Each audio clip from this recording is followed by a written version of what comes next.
হাদিসের নামে জালিয়াতি, প্রচলিত মিথ্যা হাদিস ও ভিত্তিহীন কথা। ডক্টর খন্দকার আবদুল্লাহ জাহাঙ্গীর রাহিমাহুল্লাহ। জাল হাদিস প্রমাণে জাল পুস্তক, একটি হারানো পুস্তকের আবির্ভাব। 2005 খ্রিস্টাব্দে মুসান্নাফ আব্দুর রাজ্জাকের প্রথম খণ্ডের হারানো অংশ নামে একটি বই প্রকাশিত হয়। ইসা ইবনে আবদুল্লাহ ইবনে মোহাম্মদ ইবনে মানি হিমিয়ারি নামক সংযুক্ত আরব আমিরাতের একজন আলিম গ্রন্থটি সম্পাদনা করে প্রকাশ করেছেন। প্রসিদ্ধ মুহাদ্দিস ডক্টর মাহমুদ সাইদ মাহমুদ পুস্তকটি প্রশংসা পত্র লিখেন। ভূমিকা সহায়ক হিমায়ারির বক্তব্য থেকে জানা যায় যে নূর মোহাম্মদই যে প্রথম সৃষ্টি তা তিনি গভীরভাবে বিশ্বাস করেন, কিন্তু এই বিষয়কে হাদিসটির মুসান্নাফ আব্দুর রাজ্জাক গ্রন্থে বিদ্যমান না থাকায় এটি প্রমাণের জন্য তিনি অত্যন্ত অস্থির চিত্ত ছিলেন। তিনি তুরস্ক, ইয়ামান ও বিশ্বের অন্যান্য দেশের গ্রন্থগুলিতে এই গ্রন্থের পাণ্ডুলিপিগুলো অনুসন্ধান করে কোথাও কোনো পাণ্ডুলিপিতে এই হাদিসটি পাননি।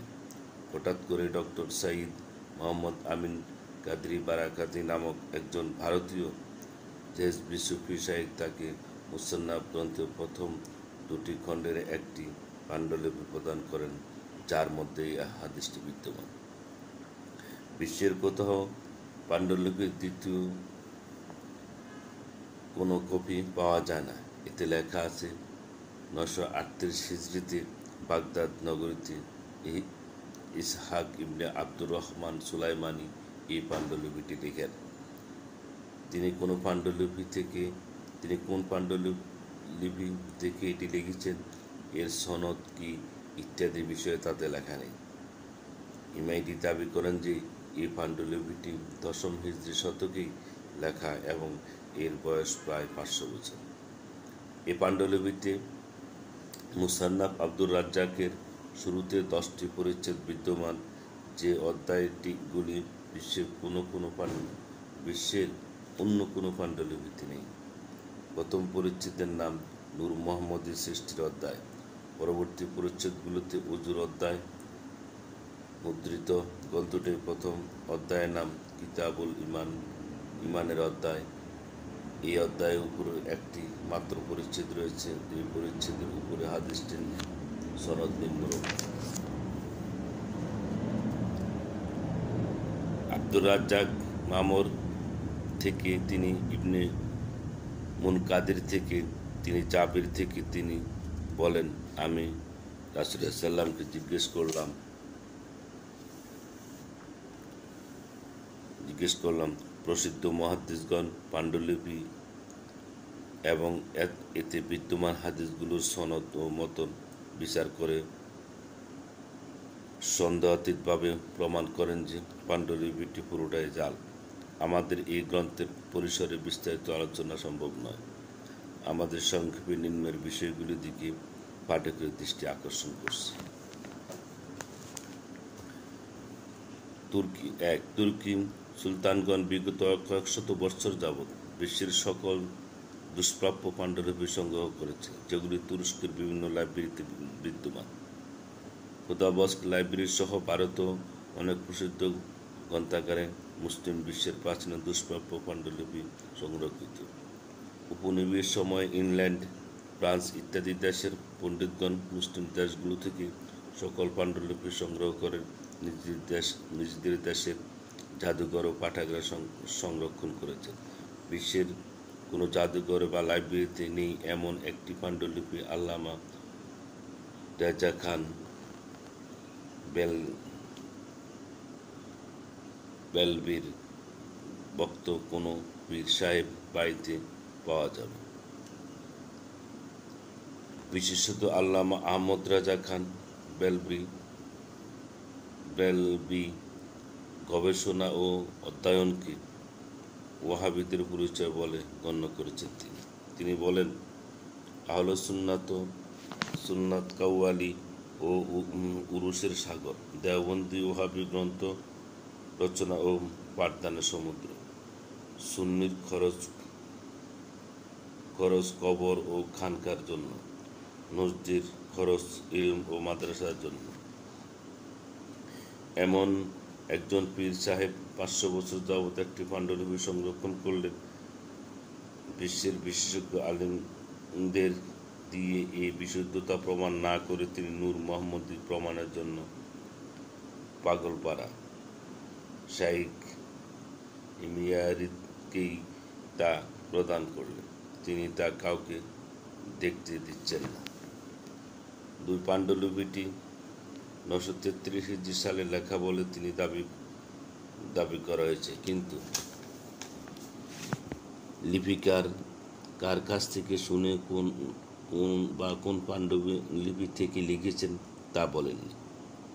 আবার 933 সাল থেকে 1425 সাল পর্যন্ত 500 বছর পাণ্ডুলিপি কোথায় ছিল তার কোনো বিবরণ এতে নেই।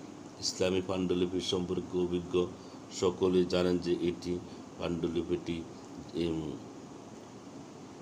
পাণ্ডুলিপির জালিয়াতি প্রমাণ করে। 3 পাণ্ডুলিপির যে পৃষ্ঠাগুলি বইটিতে ছাপা হয়েছে সেগুলি প্রমাণ করে যে এটি আধুনিক যুগের ভারতীয় লিখন পদ্ধতিতে লেখা। এই বইটিতে দাবি করা হয়েছে যে মুসান্নাফ আব্দুর রাজ্জাক গ্রন্থের প্রথম অধ্যায় কিতাবুল ঈমান বা ঈমানের অধ্যায়, অথচ প্রাচীনকাল থেকে মুহাদ্দিসগণ মুসান্নাফ আব্দুর রাজ্জাকের অধ্যায়গুলির বর্ণনায় কিতাবুল ঈমান এর কথা উল্লেখ করেন, বরং কিতাবুত তাহারাহ বা পবিত্রতার অধ্যায় দিয়ে এই পুস্তক শুরু বলে উল্লেখ করেছেন। 5 বিশ্বে কোনো মুসান্নাফ গ্রন্থ কিতাবুল ঈমান দিয়ে শুরু করা হয়নি।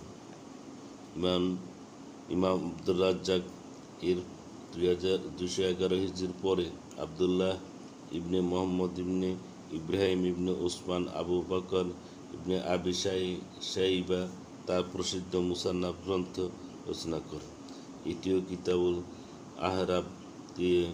তাহারাত দিয়ে শুরু। উল্লেখ্য যে অধ্যায় পরিচ্ছেদে হাদিসটি বিন্যাসে উভয় মুসান্নাফ প্রায় একই রূপ। 6 এই জাল পুস্তকটির দাবি অনুসারে ইমাম আব্দুর রাজ্জাক তার মুসান্নাফ গ্রন্থের প্রথম অধ্যায় কিতাবুল ঈমানের একটিমাত্র পরিচয় সংকলন করেন। হাদিসের গ্রন্থগুলো সম্পর্কে সামান্যতম জ্ঞান থাকলেও কি এই কথা কল্পনা করা যায়? বিশ্বের শত শত হাদিস গ্রন্থের মধ্যে একটি গ্রন্থ কি পাওয়া যায় যার কিতাবুল ঈমান এর মধ্যে একটিমাত্র পরিচয় বিদ্যমান? 7 পাণ্ডুলিপিটি যিনি রচনা করেছেন তিনি হাদিস সম্পর্কে অভিজ্ঞ, তবে ভালো অভিজ্ঞ নন। বইটির দ্বিতীয় হাদিসের সনদ নিম্নরূপ: আব্দুর রাজ্জাক ইবনে জুরাইজ থেকে ইবনে জুরাইজ বলেন, আমাকে বলেছেন বাবা বারা রাদিয়াল্লাহু তাআলা বলেন, জুরাইজ 150 হিজরি একজন তাবি যারা ইবনে আবির 71 বা কোনো সাহাবীকে তিনি দেখেননি। কোনো তাবি যদি বলেন অমুক সাহাবী থেকে, তবে তা মুনকাতি বলে গণ্য। আর যদি কোনো তাবি বলেন যে অমুক সাহাবী তাকে বলেছেন, তবে তিনি মিথ্যাবাদী বলে গণ্য হয়। ইবনে জুরাইজ কখনোই মিথ্যাবাদী ছিলেন না, তবে এই পাণ্ডুলিপিটির লেখক জ্ঞানের স্বল্পতা বা জালিয়াতির ব্যস্ততায় এরূপ ভয়ঙ্কর মিথ্যা লিখেছেন। এরূপ আরেকটি মহামিথ্যা বইটির 24 নং হাদিসের সনদ আব্দুর রাজ্জাক ইবনে জুরাইজ থেকে, তিনি জুহরি থেকে, তিনি উকবা ইবনে আমির রাদিয়াল্লাহু থেকে বলতে শুনেছেন। উকবা ইবনে আমির রাদিয়াল্লাহু তাআলা 44 হিজরিতে মিশরের গভর্নর নিযুক্ত হন এবং 60 হিজরিতে ইন্তেকাল করেন। ইমাম জুহরি 50 বা 58 হিজরি সালে মদিনায় জন্মগ্রহণ করেন। জুহরি কখনো উকবা থেকে হাদিস শুনেননি। পাণ্ডুলিপিটি লেখক অজ্ঞতাবশত এরূপ লিখেছেন। ধন্যবাদ। আসসালামু আলাইকুম।